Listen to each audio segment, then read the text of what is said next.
Hi friends, I welcome you all at Crack Grade B in the video lecture series of economic and social issues. Today we are going to cover sustainable development, and in this video we will discuss some questions based upon sustainable development. So you can say that this video lecture series is important for covering your descriptive types of question in upcoming RBI Grade B exam.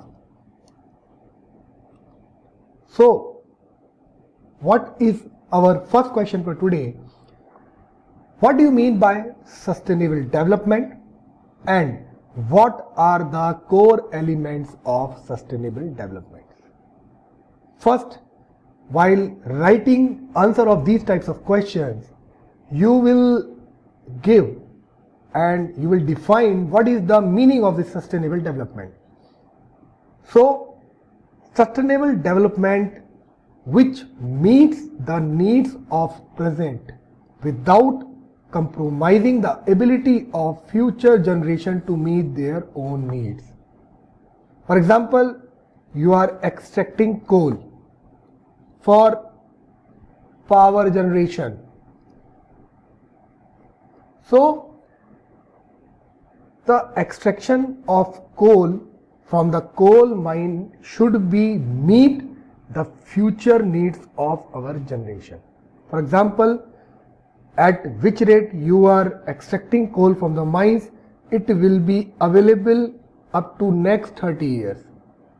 And if you use this coal sustainably, the coal's extraction life may increase up to 40 to 50 years.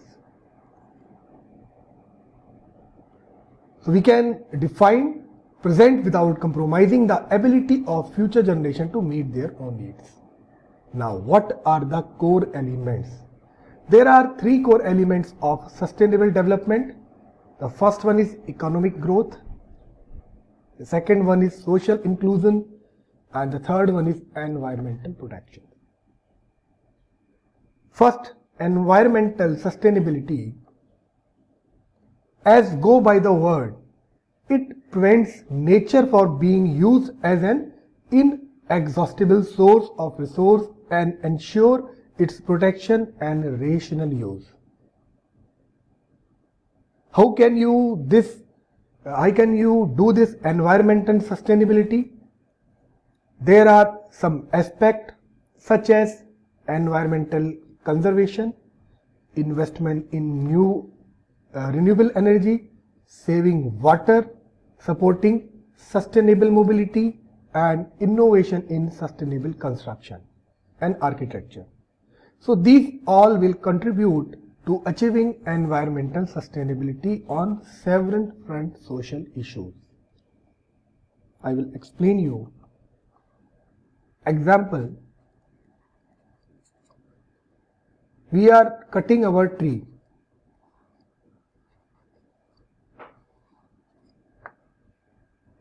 Can we fulfill our need after cutting this tree at this time? Yes.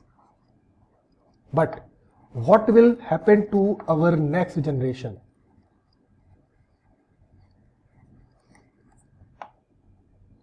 If there will be no tree and less tree, there will be climate change,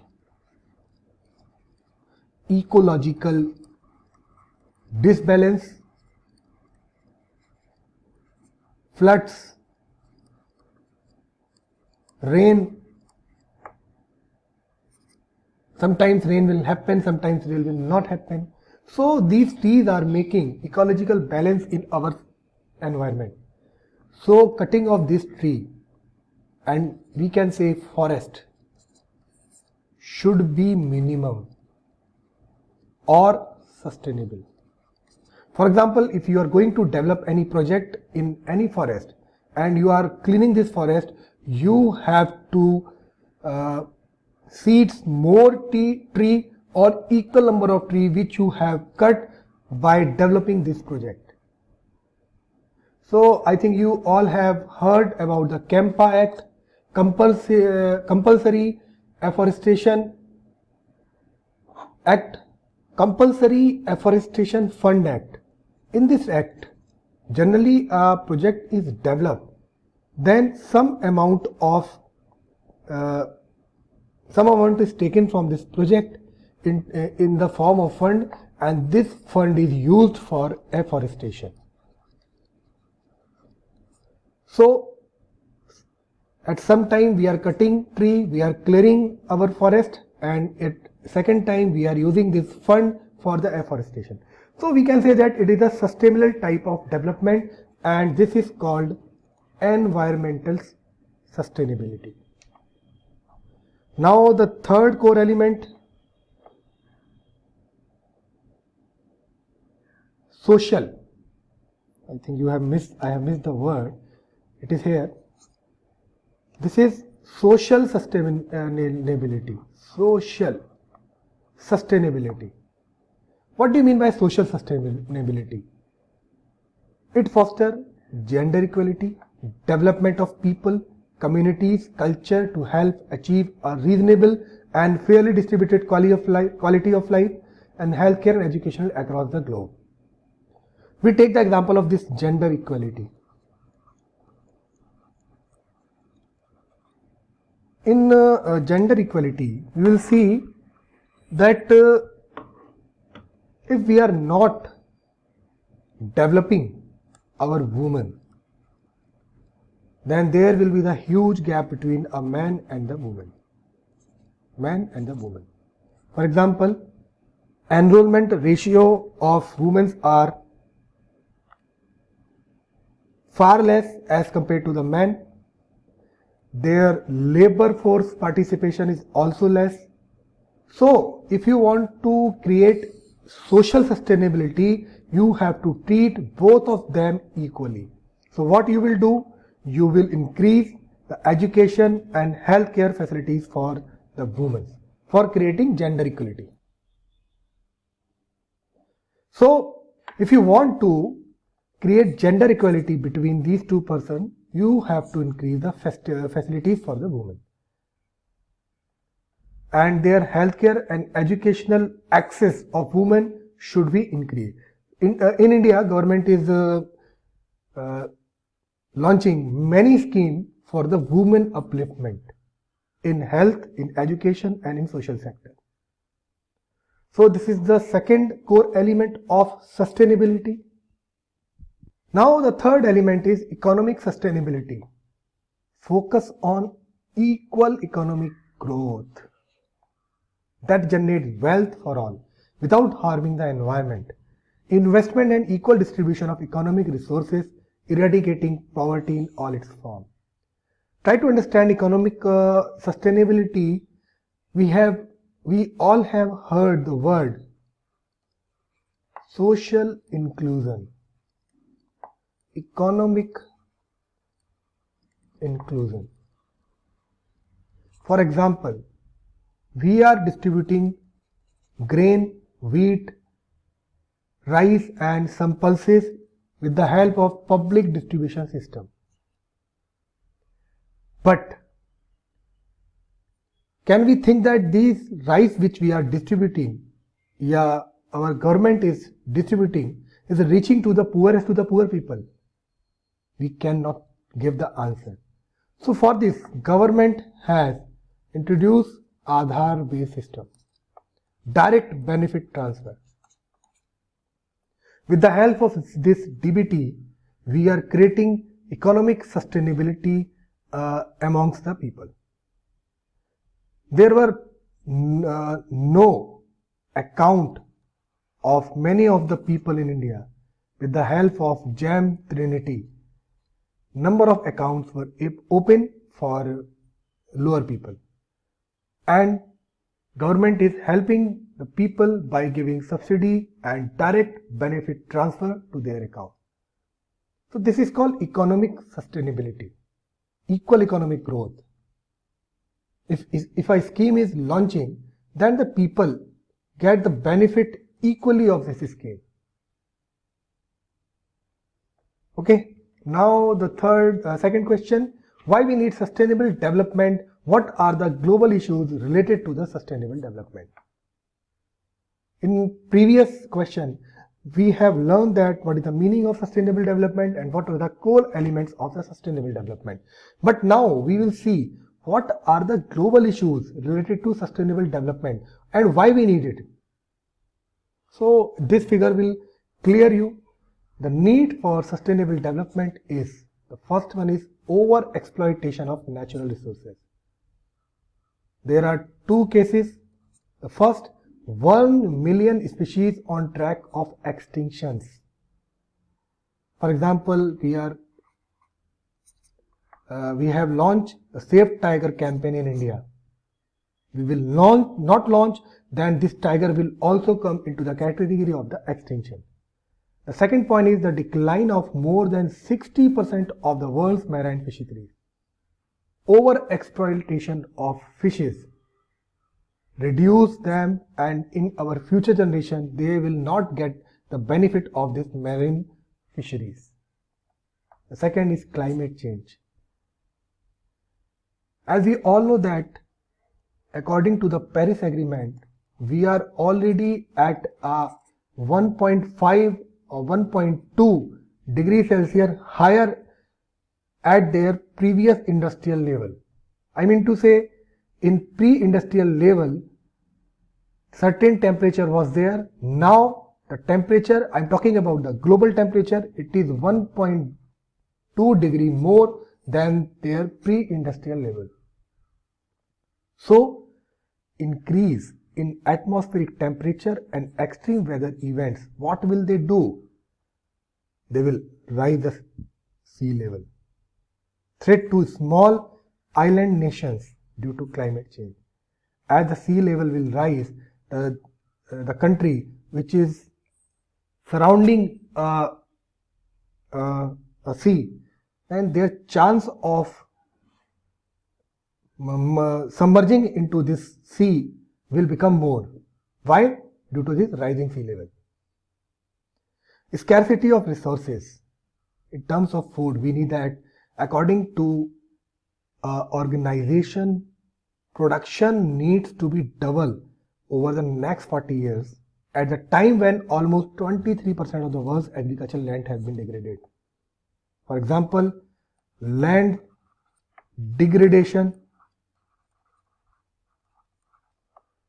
is a continuous process, but in upcoming 40 years from now, we require double food. Somehow we are losing our land, and we are requiring more production of food. Then how will you do? So it is going to be the scarcity of the resources. Nearly 2/3 of the world's population will be living in scarce water stressed area by 2025. In case of example, in case of India, we all have heard that Chennai. Sometimes I have heard that the water level in Chennai is going very down, and Chennai is a city which is struggling for the groundwater. And in upcoming 5 or 10 years, the water ground level will be so deep that the Chennai people are not getting water as per their demand. So this is the water stress. This is the condition of our Indian country. So there are many solutions. For example, if we take example from Israel, Israel is self-sufficient in terms of food production, in terms of water. They have started generating water from the seawater. So we have to think in Chennai that if we want the sufficient water for our people, then we have to think something different idea. We have to think, we have to get some idea which are innovative in nature. Now, what are the global issues? The global issues are the persistent poverty. The peoples, according to the World Bank, the peoples who are getting $1.25 in a day, less than $1.25 in a day, is known as the poor people. And in case of Asia and Sub-Saharan Africa, the more than half of the population lived less than 1.25. globalization and socio-economic transitions. Globalization may be understood as the widening, deepening and speeding up of worldwide interconnected in all aspects of social, culture and political and economic life, a phenomena that has accelerated in 50 years. What do you mean by globalization? We can simply say that after globalization, there are many free trade agreements signed between the country. For example, in case of India and South Asian ASEAN, we can say that there is no trade balance between them. Huge trade deficit are facing by the India. If I take the example of New Zealand is also the member of ASEAN partnership. I am talking about the free trade agreement, and we all know that New Zealand is a country where milk are produced in a very big quantity, and New Zealand is trying to enter in Indian market with their milk product like cheese, milk powder and other dairy products. So what will happen to our dairy producer, milk producer in India if the New Zealand will enter? And why he will entering? Due to the globalization. If this country enter with this product in India, then you can think itself our milk product will go waste. And as we all know that these milks are generally produced by the farmers. Then farmers, what will happen to the farmers? They will become poor. So this is the effect of the globalization.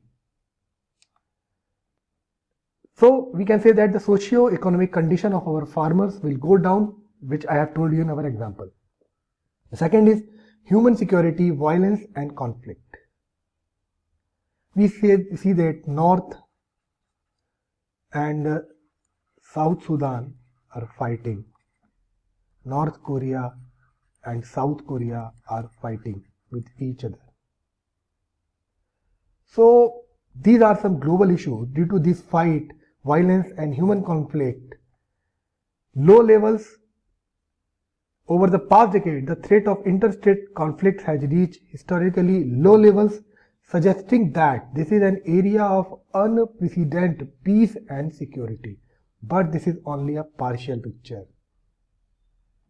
Security issues are very high on the development agenda, particularly civil conflict, terrorism, transnational criminal networks and some forms of social violence.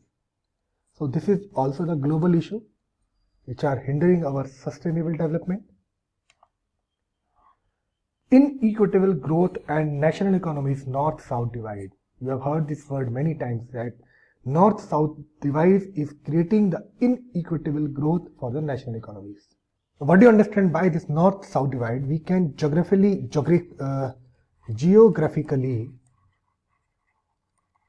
divide world into two parts. The state, the country which are north and the country which are at south. In north we can say that there are US, Japan, USSR, Russia and European Union, we can say that Europe, simple word. In south we have India, China and other countries. So this north-south divide, we can say that is creating the inequitable growth of national economies. Why? Because the per capita income in this US, Japan, USSR and Europe are much higher than as compared to the India, China. So it is creating a north-south divide. The loss of biodiversity, I have seen a figure that we are losing some of our wild animals, some of our wild plants, and we are losing our biodiversity. Climate change. It is a global problem Why? We can say that the countries like US, Australia and Japan are not reducing their emissions, and they are competing their emissions with respect to the developing nations. So if we are fighting for this emission between the developed and developing countries, then we are not thinking about the climate change. So we have to pay a particular attention to tackle the issue of climate change. Now, the third and the last question: what do you understand by the sustainable goal? How can be SDG localized for attaining the target of sustainable goal? What do you mean by the localization? Each and every country has its own schemes, its own agenda to fulfilling the need of this social goal. In terms of India, why I'm talking about India? Because we have to think about completing this sustainable goal by taking our localization factor. So localizing SDG involves the process of adapting, planning, implementing and monitoring the SDG from national to local level by relevant institutions and stakeholders. So this is the definition for localization of sustainable goal. Now, in terms of engagement and collaboration of institutions, it is consequential how the center, state and local government work together to achieve the SDG at the national level. So how SDG provide a framework for sub-national and local policy, planning and action for realization of the SDG target to the local level. To accelerate SDG achievement, the country has adopted the approach of cooperative and competitive federalism, which is based on the center-state collaboration in nation building and healthy competition among the state and various development. I will explain you this paragraph in a one go, that most of the people in India are living in rural area. So achieving the target of this sustainable goal, you have to think about the rural area and how the schemes which are using to achieve the sustainable goal is reaching to the rural area. So we have to take some local factors and we have to plan at center, but we have to take into consideration state and the panchayat level also. So this is the reason and this is the policy which Indian government is adopting to achieve this sustainable goal. Now, competitive index. Each state has their own role. We are creating the competition between the states, that what they are using and what is their ranking to achieving in sustainable development goal. So Niti Aayog is releasing a report based upon the achievement of the sustainable goal by the individual state, and they are comparing some indicators and they are giving the ranking to the states according to their performance. So we are creating a competitive federalism between them, and we are also taking cooperations from the states to implement the sustainable goal. So we can say that states are the key actor in the process of localization of SDG, with the central government playing an enabling role. Exactly. State government had to do some work and the central government is playing an enabling role. So states and UT have created discrete institutional structure for implementation of SDG in their own specific contexts. Now, several states also create nodal mechanism. Nodal mechanism I will explain you within every department and at the district level to make coordination, convergence of data management more precise and predictable. For example, government has launched certain schemes. So state will make a plan by taking the relevant ministry into picture, he will make the nodal ministry, then these ministry will distribute it at district level, then from district level to the town level, then town to village level. And there are officers designated for implementation of the particular scheme which the central government has launched and implementing by the state government. Sometimes the ratio is 60%, 40%, and sometimes the scheme is totally funded by the center. But every time the implementation is done by the state. So this is the model for achieving the sustainable development goal in India. I have discussed with you 3 questions. So I will come up with the more videos. Till then, happy learning. पढ़ते रहिए, मेहनत करते रहिए.